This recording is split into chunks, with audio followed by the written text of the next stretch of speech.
নমস্কার আমার আপনজনেরা, রুদ্রবার্তায় আপনাদের সকলকে স্বাগত জানাই। আমি রুদ্রপ্রসাদ ব্যানার্জি। বাংলায় কিন্তু খেলা জমে গেছে। একদিকে মমতা বন্দ্যোপাধ্যায় এসআই নিয়ে চিন্তায় রয়েছেন, আরেকদিকে বিজেপি কিন্তু রাস্তায় নেমে দাপিয়ে বেড়াচ্ছে। তৃণমূল কংগ্রেসের লোকেরা ভাবছে আজকে থাকবো না কালকে পালাবো, এই চিন্তা ভাবনা হয়ে গেছে। আর উপরে বসে থাকা নেতা নেত্রীরা ভাবছে যে কাকে ধরে রাখবো আর কে পালিয়ে যাবে, কারণ পরিস্থিতি সেদিকে যাচ্ছে। বাংলা জুড়ে পরিবর্তন যাত্রা যেটা বিজেপি বের করছে সেটা কিন্তু কার্যত ব্যাপক সাড়া পড়ছে। আপনারা জানেন এর মধ্যে একটা ব্যাপক ভাইরাল হয়ে গেছে রুদ্রনীল ঘোষের লেখা একটা কবিতা, রানী আছেন টেনশনে। আগে আপনি শুনে নিন, তারপর আমি বিস্তারিতভাবে বলছি কেন এই রাজ্যের মুখ্যমন্ত্রী থেকে শুরু করে সবাই খুব টেনশনে আছে। শুনুন। এই কবিতা হচ্ছে রানী আছেন টেনশনে। পশ্চিমবঙ্গের লড়াকু মানুষ তারা টেনশনে নেই, তারা সিদ্ধান্ত নিয়েছেন, কিন্তু ওই মহারানী আছেন টেনশনে।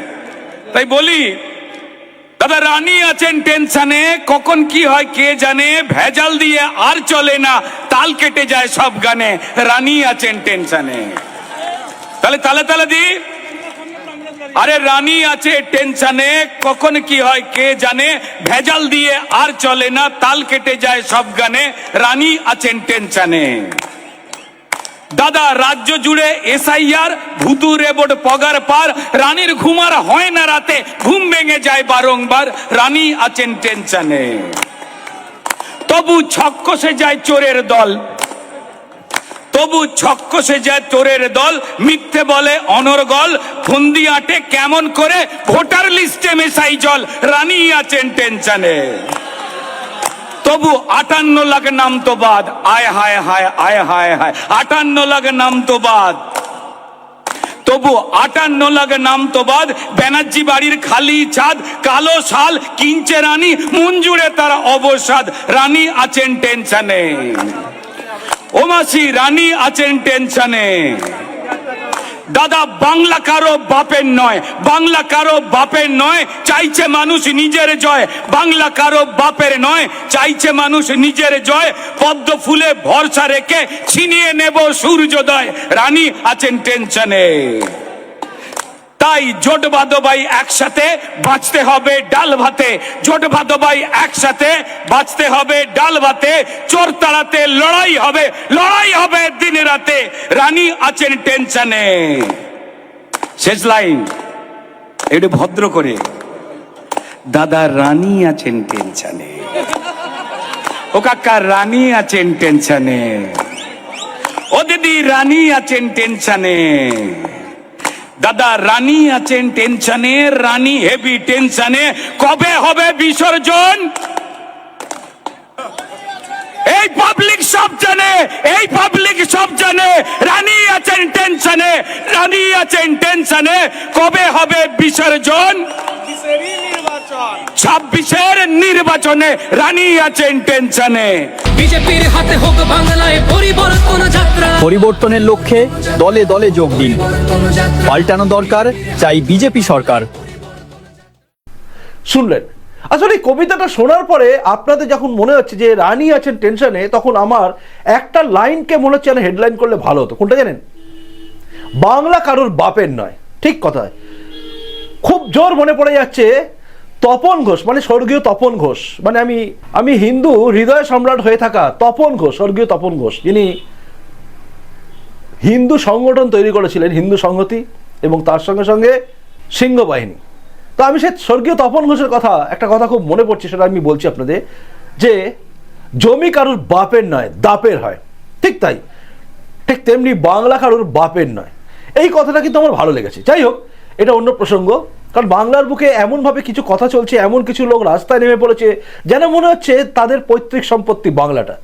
বহিরাগতদের ঢুকতে দেবো না, বহিরাগতদের আটকাতে হবে। বহিরাগত বলতে তারা বাংলাদেশ থেকে আসা অনুপ্রবেশকারী রোহিঙ্গা মুসলমান ও বাংলাদেশি মুসলমানদের কথা বলছে না, তারা বলছে ভারতবর্ষের বুকে অন্যান্য প্রান্ত, মানে রাজ্য থেকে আসা বিজেপির কার্যকর্তা এবং কর্মীদের, তাদেরকে বলছে এরা বহিরাগত। এরা ভুলেই যায় ইতিহাস, এরা ভুলেই গেছে বিপ্লব, সবকিছু ভুলে গেছে। আসলে এদের মধ্যে না বিপ্লবের বীজ আছে, না ইতিহাসের আছে, এদের কিচ্ছু নেই। এরা জানেই না যে ভারতবর্ষ স্বাধীন করতে যারা যারা যুদ্ধ করেছিল ইংরেজদের বিরুদ্ধে, সেই সমস্ত বিপ্লবীরা কখনোই ভাবেনি যে উত্তরপ্রদেশ থেকে আসা চন্দ্রশেখর আজাদ তার নিজের লোক নয়। ভাবেনি ভগৎ সিং তার নিজের লোক নয়, ভাবেনি চাপেকার ভাতৃদ্বয় তার নিজের লোক নয়। অর্থাৎ কোথাও কোনো জায়গায় ভেদ ছিল না। কিন্তু আজকের বেশ কিছু পক্ষ গজিয়েছে এবং বেশ কিছু তৃণমূল নেতারা ঘোট পাকাচ্ছে, সিপিএমের লোকেরা ঘোট পাকাচ্ছে যে বহিরাগত। যাই হোক, যে কথাটা বলছিলাম সেটা হচ্ছে এই রাজ্যের মহারানী যিনি, যাকে মহারানী আখ্যা দেওয়া হচ্ছে, যাকে অনেকে অনেক রকম আখ্যা দিচ্ছেন, মমতা বন্দ্যোপাধ্যায়। আমার মনে হয় এই গানের লক্ষ্য হচ্ছে মমতা বন্দ্যোপাধ্যায়। তো সেই মমতা বন্দ্যোপাধ্যায় এবং তৃণমূল কংগ্রেস কিন্তু কার্যত টেনশনে আছে। টেনশন কেন হচ্ছে? তার কারণ হচ্ছে তিনি জানেন যে এই যে এসআইআর প্রক্রিয়া প্রথমেই বাদ চলে গেছে প্রায় 65 লক্ষ। এই যে বাদ চলে যাচ্ছে, এই বাদ চলে যাওয়াটাই কার্যত চিন্তায় ফেলে দিয়েছে মমতা বন্দ্যোপাধ্যায়কে। কারণ তিনি জানেন যে বহু লোকের যারা সে ভুয়ো লোক, মৃত ভোটার, এই সমস্ত ভোটগুলো চলে গেছে শেষ, এবং এটা নিয়ে তাদের মাথায় মধ্যে বহুত টেনশন আছে। তাই আন্দোলনে নামার জায়গায় তারা কিন্তু আর নেই। অনেক আওয়াজ দিয়েছিলেন এসআইআর করতে দেবো না, আটকে দেবো, তিনি অনেক আওয়াজ দিয়েছিলেন সিএ করতে দেবো না, আটকে দেবো, সবেতেই তিনি আওয়াজ দেন, এবং আলটিমেটলি যেটা বেরোয় সেটা হচ্ছে সব হয় মমতা বন্দ্যোপাধ্যায় শেষে সেগুলোকে বাগড়া দেওয়ার জন্য কখনো সুপ্রিম কোর্ট, কখনো অন্য কোর্টে নিজের দলকে পাঠান এবং সরকার যায় এবং আমাদের কষ্টার্জিত পয়সাগুলো গচ্ছা যায়। সে সমস্ত জিনিস দেখে আমরা বুঝে গেছি মমতা বন্দ্যোপাধ্যায় আটকানোর চেষ্টা করবেন, কিন্তু কার্যত লবডঙ্কা, কিচ্ছু হবে না। তো এবারে এসআইআর হয়ে গেল এবং এসআইআর পরে 65 লক্ষ নাম বাদ আছে এবং বেশ কিছু নাম ঝুলে আছে, মানে জিজ্ঞাসা চিহ্ন। কখন কি হবে কেউ জানে না, তারা থাকবে না চলে যাবে জানে না। অনেকে আনন্দ করছেন দেখছি তৃণমূলের নেতারা যে অনেক হিন্দু নাম বাদ গেছে। আচ্ছা, হিন্দু নাম বাদ গেছে কি মুসলমান নাম বাদ গেছে, এটা নিয়ে আনন্দ করার কি আছে? এটা বলতেই পারতেন যে বৈধ ভোটারের নাম বাদ গেছে, কিন্তু তারা আনন্দ করছে হিন্দু ভোটারের নাম বাদ গেছে। মানে এরা যে কার্যত হিন্দু ভোটার বাদ গেলে খুশি হয়, এটা বোঝা যাচ্ছে। তাই বিএলওদের কারসাজি আছে, এটা কিন্তু সামনে আসছে। বিএলওরা কোথাও না কোথাও কারসাজি করে হিন্দু ভোটারদের নাম বাদ দিয়েছে, কারণ এই রাজ্যে সেই ক্ষমতাটা একমাত্র মমতা বন্দ্যোপাধ্যায় দেখিয়ে দিয়েছেন যে আমার হাতে ক্ষমতা আছে, তোমরা আমাদের আন্ডারে আছো। তাই তারা যে কাজ করেনি এটা নিয়ে আমার চিন্তা আছে যে তারা করেছে। আমার মনে হচ্ছে ভুল হতে পারে, ঠিকও হতে পারে, কারণ বিএলওরাই একমাত্র ছিল যারা নাম তুলছিল, সব কিছু করছিল। সেখানে কি কারসাজি করেছে, হিন্দু নাম বাদ গেছে, সেটা তারা বলতে পারবে।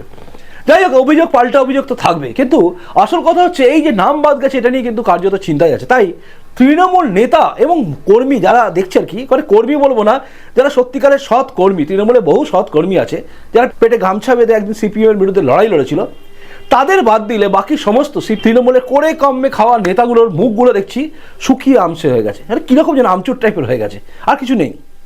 ভাবছে কি হবে, বহু ভোটার বাদ হয়ে গেছে নাম। আসলে যাদের ওপর ভরসা করে এই তৃণমূল টিকে ছিল বা আছে এখনো পর্যন্ত এই কদিনের জন্য, সেই ভোটারগুলো কিন্তু ভুয়ো ভোটার, মৃত ভোটার বলেই সবাই অভিযোগ করছে। তাদের নাম বাদ যাওয়ার সঙ্গে সঙ্গে একমাত্র কুণাল ঘোষ দেখছিলাম ব্যাখ্যা করতে বসেছেন, মানে তার কাজ তো ব্যাখ্যা করা, পরে তিনি খুশি হন, যাক সরকার পড়ে গেলে আমি খুশি হব। যেভাবে কৌরব বংশ ধ্বংস হতে সবচেয়ে বেশি খুশি হয়েছিলেন শকুনি, তো ঠিক সেভাবেই এই তৃণমূল কুলের মধ্যে বসে আছেন কিন্তু কুণাল ঘোষ, তিনি খুব খুশি হবেন।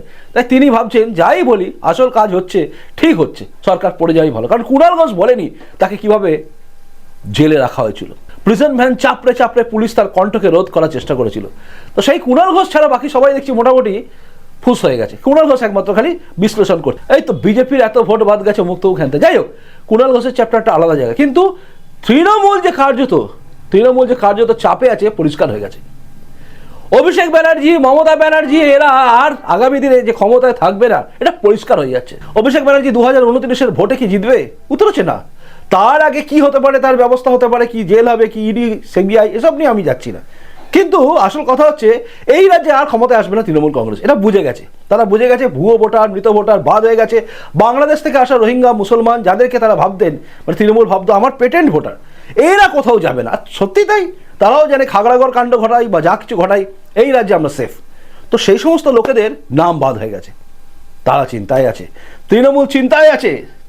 তাই রুদ্রনীল ঘোষের এই কবিতাটা কিন্তু কার্যত নাড়িয়ে দিয়েছে সবাইকে। তবে একটা কথা শেষে বলি, মহারানী চিন্তায় আছেন কি রানীমা চিন্তায় আছে সেটা আমি বলছি না, কিন্তু বলুন তো এটা যদি থাম্বনেলটা যদি আমি বলতাম বাংলা কারোর বাপের নয়, সেটা ঠিক হতো না? যাই হোক, জানাবেন সার্বিকভাবে আপনার কেমন লাগলো এবং আপনারা কি ভাবছেন। বিজেপির এই পরিবর্তন যাত্রা কিন্তু বাংলার বুকে আলোড়ন সৃষ্টি করতে চলেছে, তাই না? জানাবেন কিন্তু আপনাদের প্রত্যেকের কমেন্টসের অপেক্ষা আমি রইলাম, আর আমার পরবর্তী প্রতিবেদন দেখার অপেক্ষায় আপনি থাকুন। এখনকার মতো আসি, দেখা হচ্ছে পরের রুদ্রবার্তায়। নমস্কার, বন্দে মাতরম, ভারত মাতা জয় হোক, জয় হিন্দ।